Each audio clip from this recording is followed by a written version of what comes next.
আচ্ছা, আমরা আপনারা যে রেডিও শুনি, আচ্ছা রেডিও এবং টিভি থেকে যে তথ্যগুলো আমরা পাই, আচ্ছা সে তথ্যগুলো শুধুমাত্র আমরা কি শুনতে পারি। আচ্ছা শুনতে পারার পরে আমরা কি সেটা রিপ্লাই দিতে পারি? আমরা কি রিপ্লাই দিতে পারি রেডিও থেকে? টিভিতে যে একটা নিউজ কিংবা সিনেমা যাই আপনি দেখেন না কেন, সেটা কি আমরা রিপ্লাই দিতে পারি? আমরা কিন্তু রিপ্লাই দিতে পারি না।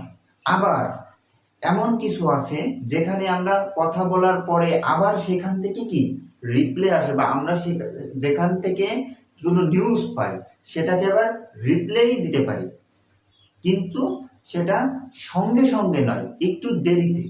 যেমন ওয়াকি টকিতে যখন কথা বলা হয়, তখন ওই পাশ থেকে কোনো মেসেজ দিলে যতক্ষণ না পর্যন্ত উনি শেষ করছেন ততক্ষণ পর্যন্ত আমি অ্যান্সার করতে পারবো না। আবার আমরা যখন মোবাইল ফোনে কথা বলি তখন কিন্তু আমরা সঙ্গে সঙ্গে উত্তর দিতে পারি, জবাব দিতে পারি। তো এই যে এই তিনটা পদ্ধতিকে কি বলা হয়? প্রথম যে পদ্ধতি, আমরা রেডিও টেলিভিশন থেকে মেসেজ নিতে পারি কিন্তু রিপ্লাই দিতে পারি না, এটি হচ্ছে সিমপ্লেক্স। এবং আমরা পরবর্তীতে মেসেজ নিতে পারি এবং রিপ্লাই দিতে পারি কিন্তু সঙ্গে সঙ্গে নয়, একটু দেরিতে, সেটাকে বলা হয় হাফ ডুপ্লেক্স।